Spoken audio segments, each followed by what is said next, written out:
Alright, Vloggerhead's video, I believe. I think I'll put it on the website though, so I'll make another video posting a link to this video. Yay!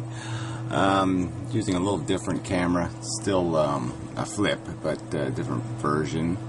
The not HD, but second generation. Anyway, tree. Okay, so on this subject of why feelings matter, why suffering matters. So we had this little bit of a conversation about the kitten under the tree, and so she basically says here in the last comment, okay, thanks, but I don't understand where bad comes in if there is no person involved. What would be causing it other than nature, unless man were somehow involved? In itself, I don't see how it is bad. So that's the part I don't understand why you don't see that. I don't understand why Amadeus doesn't. I think he does, but I think he's just playing word games. Vogue philosophy, I'll call it. Let's be daring and unravel everything and pretend, there's nothing at the core of this mess. I'll try to come at it different ways. All right, I use the water is wet analogy. It's an analogy. It's not a metaphor. It's an analogy. And I would argue that, we use word wet to describe the properties of water. I mean, it's slipperiness, it's wetness, it's, what it does. It's evaporation qualities, whatever you want to call those. And its capacity to condensate and create evaporation. Something roaming around in the kitchen. Anyway, it's irritating. Anyway, stop. Oh, it's a turtle. Stop it. You're making noise. It's disturbing me. So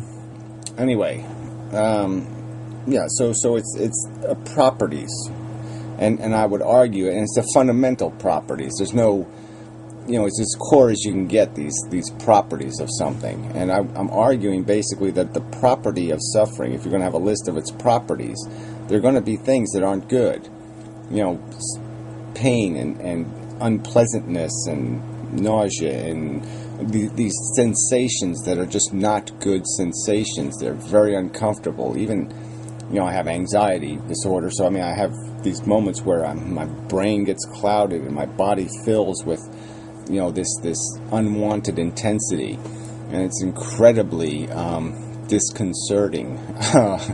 It's a kind of it's a kind of insanity that you have to live through, a Poeskian uncomfortableness, darkness, an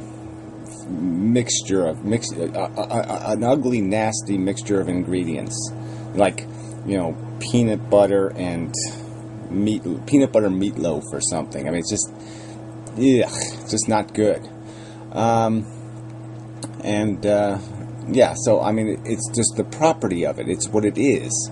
And suffering, I know some of you people don't get it, but we evolved as animals, and this suffering thing happened a long, long time ago. It didn't happen 1,000,000 years ago, or 100,000 years ago, or 10,000 years ago in human history. No, it happened billions of years ago. Things started to feel. And this is a quality that these other organisms have, especially these mammals, who are only a few million years separated from us. These wolves and these cows and these sheep and these pigs and all these animals that we've created out of the wild ones. They have a sensing character.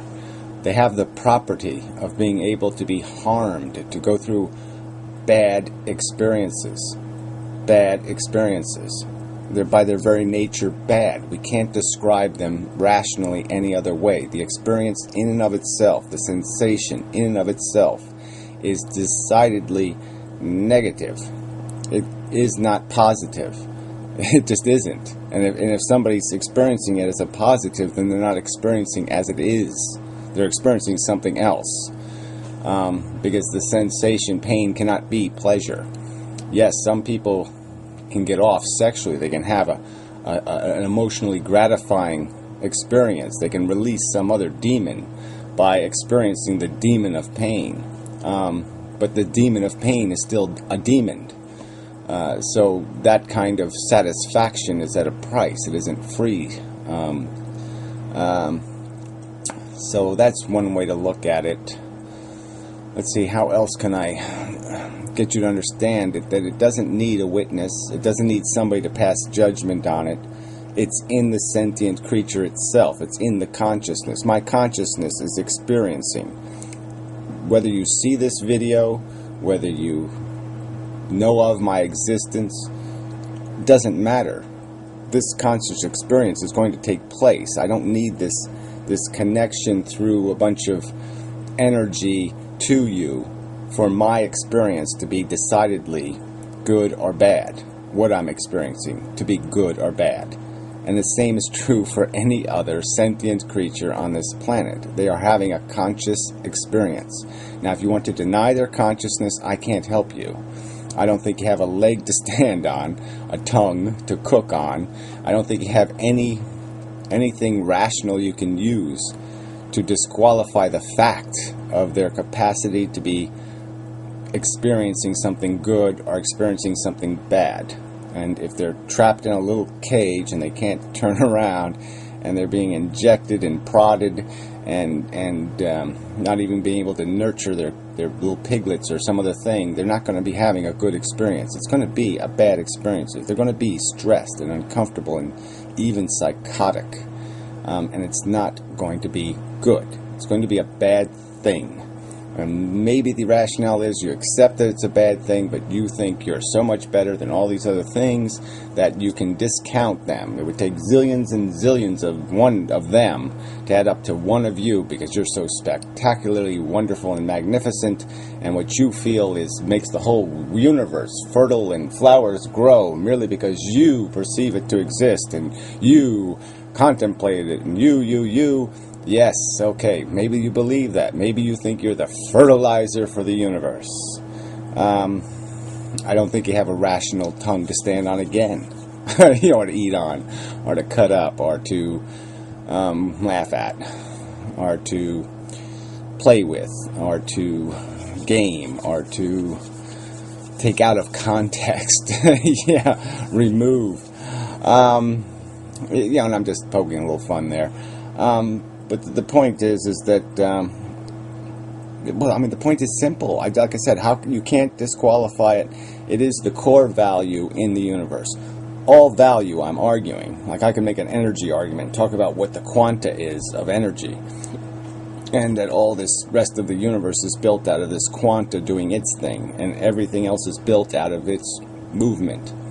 And the same thing is true in this ethical diagram.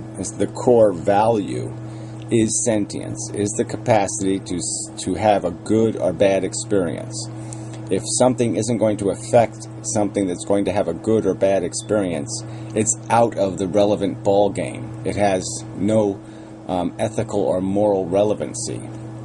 But as soon as something can affect what is going to happen to some sensitive creature, some creature capable of a good or bad experience, then that action is subject to evaluation. Did it cause more harm, or did it cause sufficient good to justify any harm it did create? Then you have an ethical question. Then you can debate the morality of something, because you have two interests on the plate now. You have the suffering endured, and you have the good of whatever it is, a liberty or some other thing that you're debating.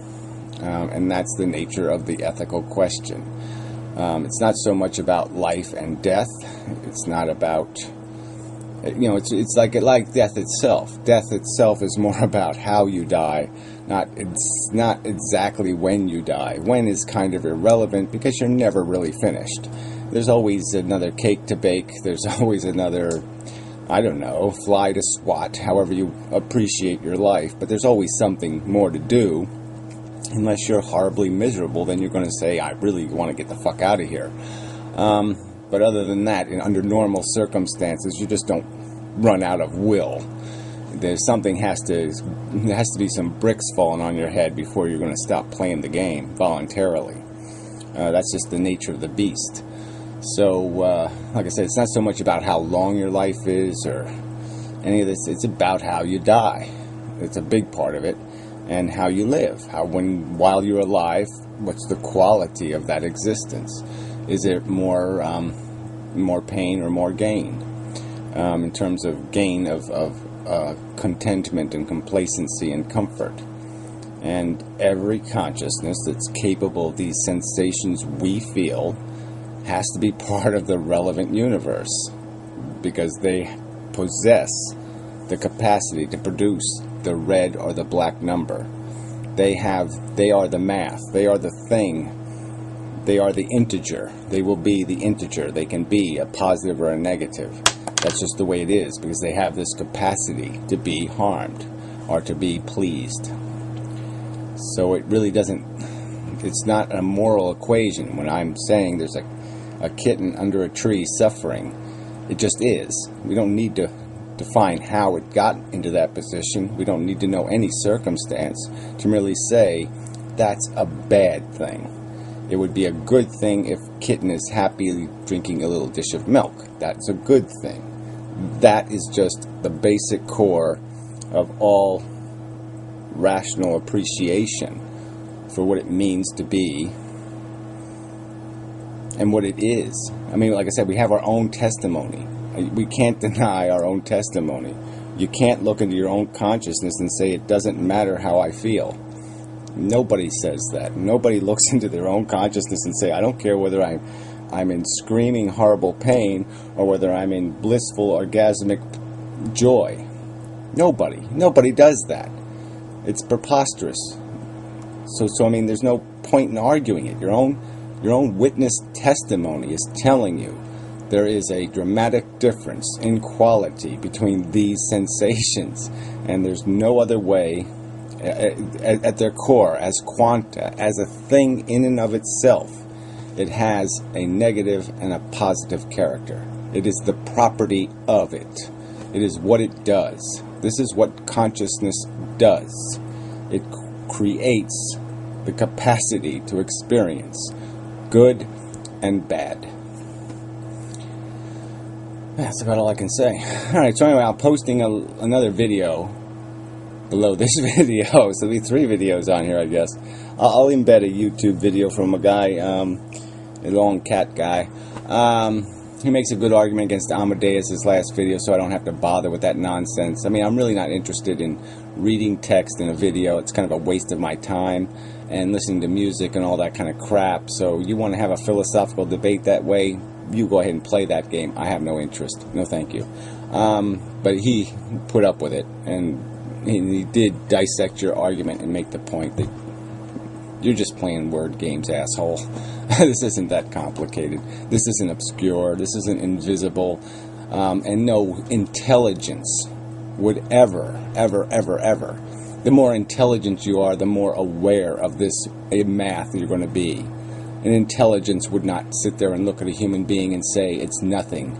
I can destroy it. I can fuck with it. I can pull its eyeballs out and it doesn't mean anything. An intelligence wouldn't do that. Doesn't matter how intelligent we ever get.